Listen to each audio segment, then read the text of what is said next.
Plus de 23 ans après les faits, personne n'a oublié la mort de Marie Trintignant, tuée sous les coups de son conjoint, Bertrand Cantat.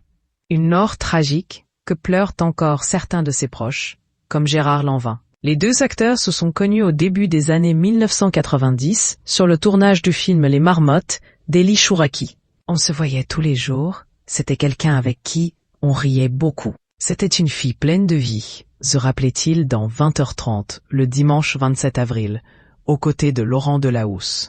Et dans ses interviews, il n'hésite pas à détruire le rocker. À 75 ans, Gérard Lanvin fait partie des figures phares du cinéma français. Au cours de sa longue carrière, il s'est essayé à tous les styles de films, entre comique et polar. Aujourd'hui, il est à l'affiche de Balles perdues 3, une saga d'action diffusée sur Netflix. Que ce soit sur le plan professionnel ou privé, tout semble lui sourire. En effet, il est marié depuis plus de 40 ans avec Jennifer. Je souhaite à tous les hommes de rencontrer une femme comme la mienne. S'est-il exclamé le 9 mai, dans une interview donnée au Figaro. Malgré tout, l'acteur a traversé des épreuves difficiles, notamment la mort de Marie Trintignant. Ce féminicide a fait l'objet d'une mini-série documentaire Netflix de Rockstar à tueur, le cas Cantat, sorti le 27 mars dernier.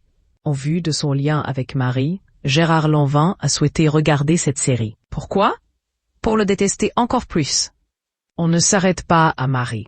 Il y a aussi la femme derrière, qui avait peur. On ne peut pas accepter de mourir de 19 coups de poing dans la gueule. Ce n'est pas un homme pour moi, c'est une erreur, confia-t-il à nos confrères. Dans 20h30 le dimanche, il avait donné son avis sur cette série. Il y a sur Netflix une série qui nous propose de le voir s'expliquer. Il n'y a pas d'explication à donner. Un homme doit garder son sang-froid. Marie Trintignant est donc décédée le 1er août 2003. Quelques jours plus tôt, dans la nuit du 26 au 27 juillet, elle a été rouée de coups par son compagnon, le chanteur Bertrand Cantat.